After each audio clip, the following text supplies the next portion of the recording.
Subject AI Omega. Species, human-created artificial intelligence. Description, no physical description available. Ship, multiple. Location, multiple. The bolt of plasma from the tank had thankfully missed the cameras, so I was able to watch the cleanup operation. The Marines and undocks methodically picked apart the remaining 30 or so robots efficiently. I had expected more than one tank, but a quick check on the situation in orbit immediately explained the discrepancy. The Omni-Union fleet had been wiped out, and the U.S. carriers were now encircling Earth, allowing their fighter pilots to assist in the counter-invasion. They were prioritizing enemy armor and encampments, and had struck the group that had attacked us about 40 minutes prior.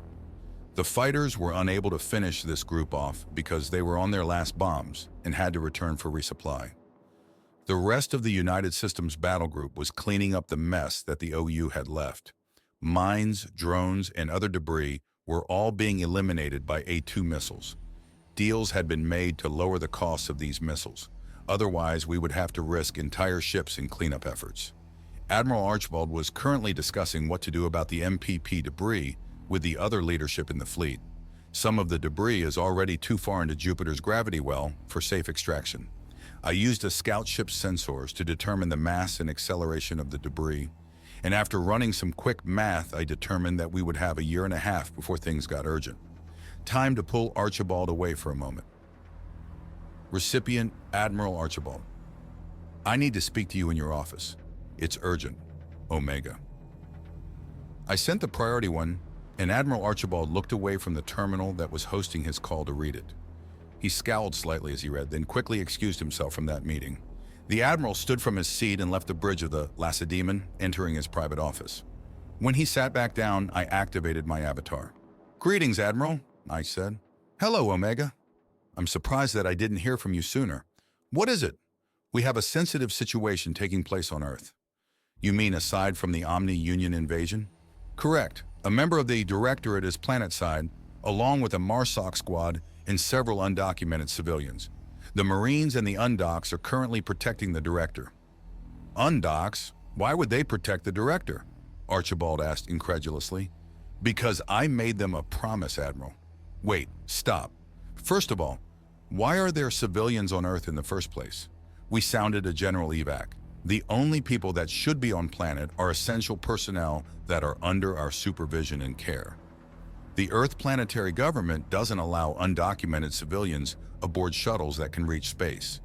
The law comes from the Seoul Counter-Piracy Act and was used by authorities on Earth to deny undocks access to means of evacuation.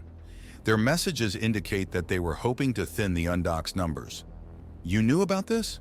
"Not until recently.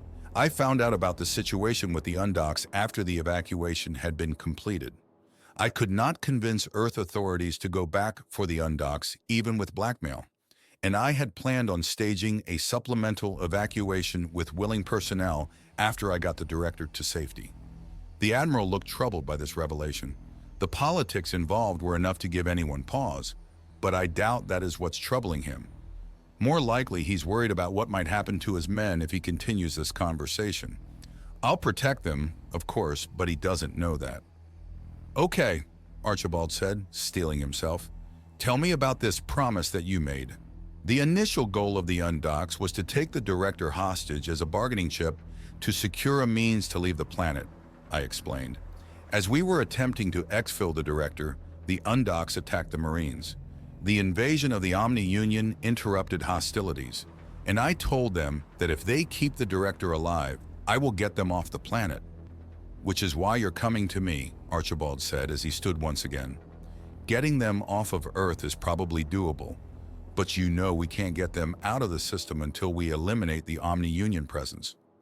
"I am very well aware of this, Admiral," I said as my avatar's head tracked his movement. "However, I believe that they will be safer aboard a ship. They have already suffered several casualties and deaths. If more of them die, they may turn on us." The Admiral stopped pacing and stared at my avatar. It's difficult to tell what he may be thinking, but I have confidence that he will aid me. All of my contact with him, as well as his personnel file, indicates that he is a good man with a strong moral compass. He stroked his chin for a few moments before sighing. Fine, he said, but if we're doing this, we're doing it right. I'm going to have our scout ships find all of the remaining undocks in Sol, and we're going to evacuate them. Thank you, Admiral. I'll send the coordinates of the director and the rest of my group to your terminal. Understood. What do you need? I explained the situation in detail to Admiral Archibald and made recommendations as I synced myself. All of my other projects were going well. The dreadnoughts were being produced on schedule, and negotiations with the aliens were proceeding smoothly. My other instances were running around putting out small fires and preventing big ones from forming. Fleet repairs and refits are going well in other systems, but the ships in Sol are stuck here until the OU is completely eliminated. Thankfully, 3rd Fleet is on standby to reinforce if necessary. I took a moment to wonder if the Omni Union had predicted our imminent attack and attacked Sol to occupy some of our forces. If that's the case, they've misjudged when our attack will be ready to commence.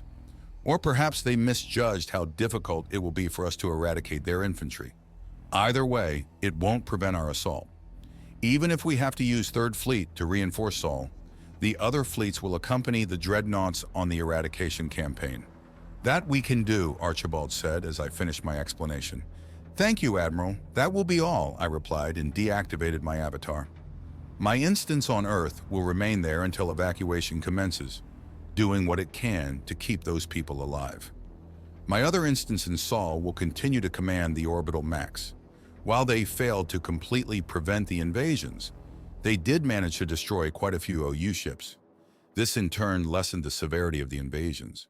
I decided to check on the status of the counter-invasions. Communications between captains informed me of a plan to lure OU assets away from colonized portions of Mars and bombard them from orbit. 3 captains were involved in this, and I spied on them as they formed their plan. Technically, their shots wouldn't land anywhere near any civilian structures. However, the only uncolonized area that is large enough to ensure no civilian structures are destroyed happens to be a nuclear waste disposal site. Unfortunately, the captains were blissfully unaware of this fact. They saw a large open area and a quick way to eliminate a lot of robots without Marines getting killed. I debated letting them continue with their plan. There's a chance that their max won't penetrate to the caverns that the radioactive materials are stored in, after all. Getting the OU off of Mars would also allow them to redeploy their troops to Luna or Earth, which would expedite the removal of the OUs from those colonies as well. However, there's also a chance that the max may cause a rupture, allowing the fissile material that is stored to escape into the limited atmosphere. The spread of that material would contaminate many residential and industrial modules, rendering them unusable for the foreseeable future. It would take at least a decade to clean them to the point of habitability again. One of the captains sent a message with orders to the Marine Command on Mars. I intercepted this message, verified that it was telling the Marines to proceed with the plan, and decided to confront the captains. I sent them a ping notifying them that their message had not been delivered and brought the 3 of them onto a call. Orbital bombardment is prohibited, I said. Yes, Omega, we know, Captain Tlorvin said, his mandibles clicking in annoyance.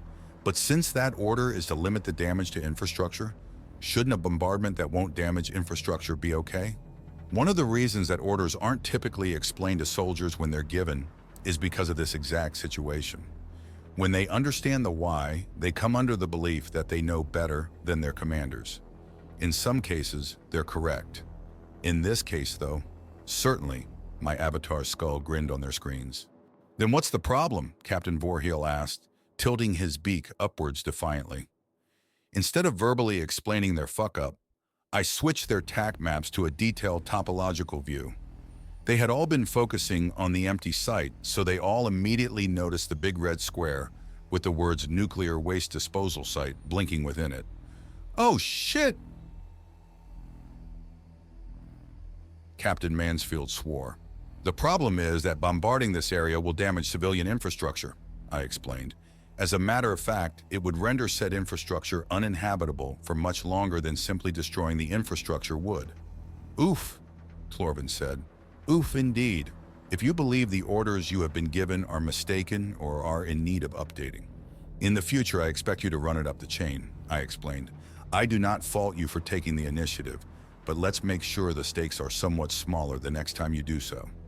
Yes, sir, the three captains replied. I nodded solemnly and ended the call. A little thrill of happiness tickled my code. Sir, they had called me. As captains, they weren't fully aware of my role within the United Systems, but they had still called me sir. Is it because I corrected them? Or perhaps they just respect me? Either way, I like it.